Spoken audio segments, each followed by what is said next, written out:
finds João Pedro. And what does João Pedro do? João Pedro does what he's been doing last season. He lifts it over the top of the goalkeeper. And it's...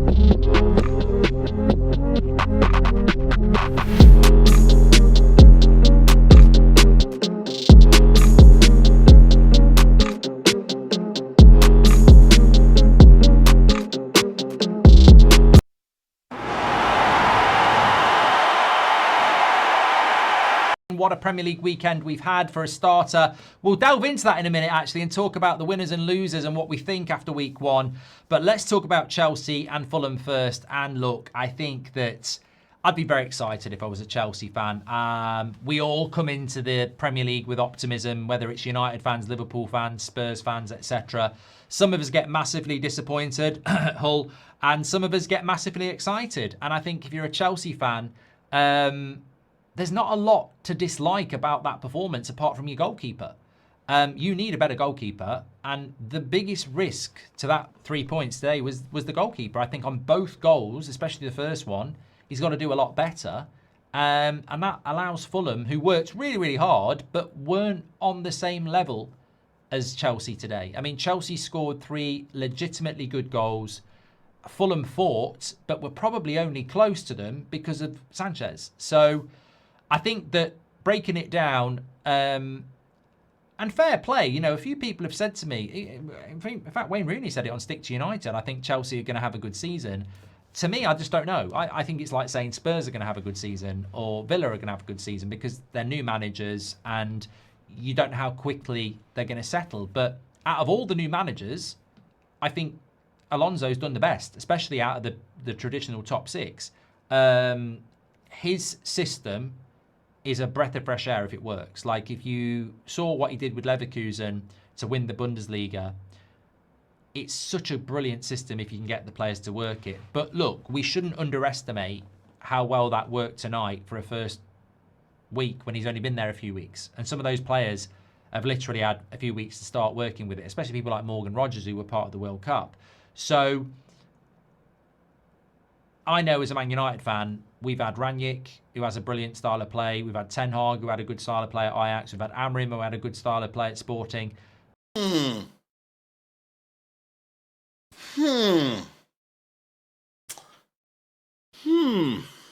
Okay. Just when I thought maybe Chelsea are going to join us and Fulham were going to get something from that game, Chelsea managed to stay on and win 3-2 in what was an enjoyable game. I can't lie to you. I enjoyed that, you know. Like, I don't know whether I'm just going to become this football purist. I don't know, like, am I finally going to be objective about football now and just enjoy it because maybe talent is dying and maybe we're just too, I don't know, man, we just try and hate on our rivals too much. Let's just enjoy football, man. And I can't lie to you, man. I actually enjoyed that. I thought that was a good game of football, Monday Night Football for Chelsea Football Club, and it was 3-2 for Chelsea, and all 3 of the up front players combined and they all scored goals. That's what you always want. If you're a Chelsea fan today, the first thing that you wanted, obviously, is a Chelsea win.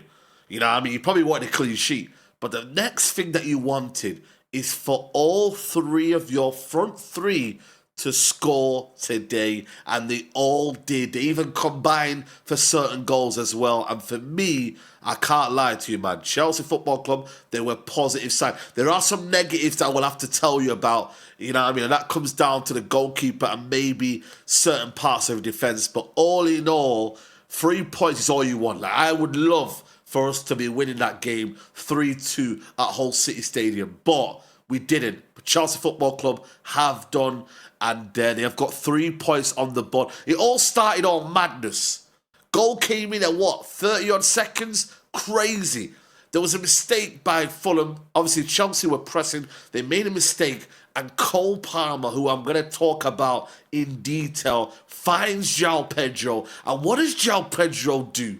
João Pedro does what he's been doing last season. He lifts it over the top of the goalkeeper, and it's win today. Now, obviously, for the ones that don't know, last summer or the summer before that, whenever Chelsea bought João Pedro, I released a video titled Joao Pedro is the Firmino region. Some Chelsea fans in that comment section accuse me of gaslighting. Some Chelsea fans accuse me of putting expectations on Joao Pedro or whatever it is. And now they realize I'm not lying. Joao Pedro's hold-up play is so important for Chelsea Football Club.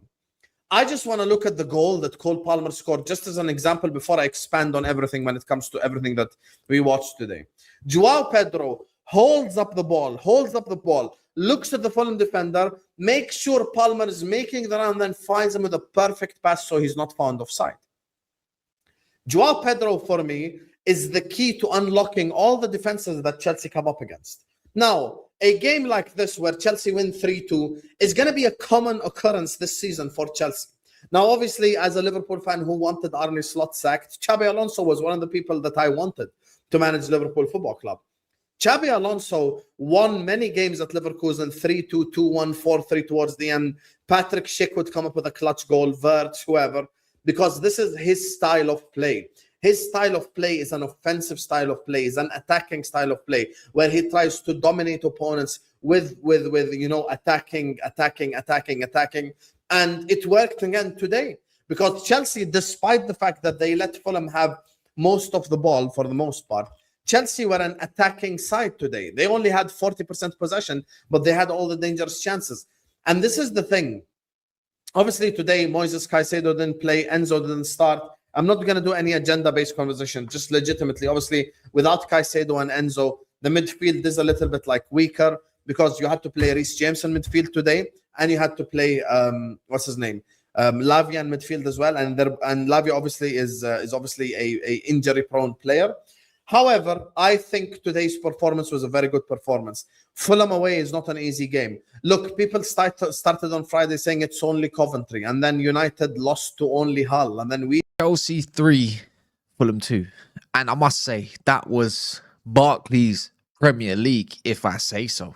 Right, but get the likes in, get the hype button, and get the subscribes in. Yeah, we're going to dissect this match, because there's a little, not even a little bit, there's too much to unpack, and I don't even know to where to start. Yeah, so let's just go diving straight into the first half anyways. Chelsea look electric.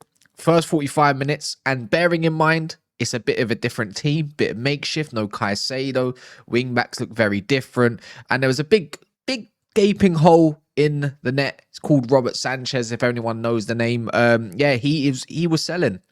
He was playing against Chelsea that whole game. He made 2 okay saves, and the ones that he should have made even pretty much 100%. He let in the goal. He was diabolical. He let the team down. But Fulham play a good brand of football. That was a really good game to watch. And you know what? If you're a Chelsea fan, you're buzzing. You see a style of play. You see there's an idea. You see that front three can definitely work. And I think it only improves match fitness, match sharpness, players actually knowing their roles a little bit more. It is a back three system. You got overlapping centre backs in the likes of Lacroix, who got his assist, and even the likes of Levi Colwill. It's going to take some time, but to get 3 points in that manner, that was, in my opinion, extremely promising. I must say, the midfield too, wasn't quite sure on it, but, Reece James, Lavia hasn't exactly played. They're not your starting 2 midfielders. I still feel like there's one missing, even if Caicedo's to come back, but there's a lot of running. And you know what? Xabi Alonso is putting this squad to the sword. We're talking about a squad that went from running the lowest amount of kilometers in the league to now you are going to run your socks off if you want to be in his team. It's easy as that. Everyone worked hard. There were even players getting cramps like Joao Pedro, Cole Palmer. They all had to come off as well. And you know what? Players, you can tell who's not going to be there and who's going to...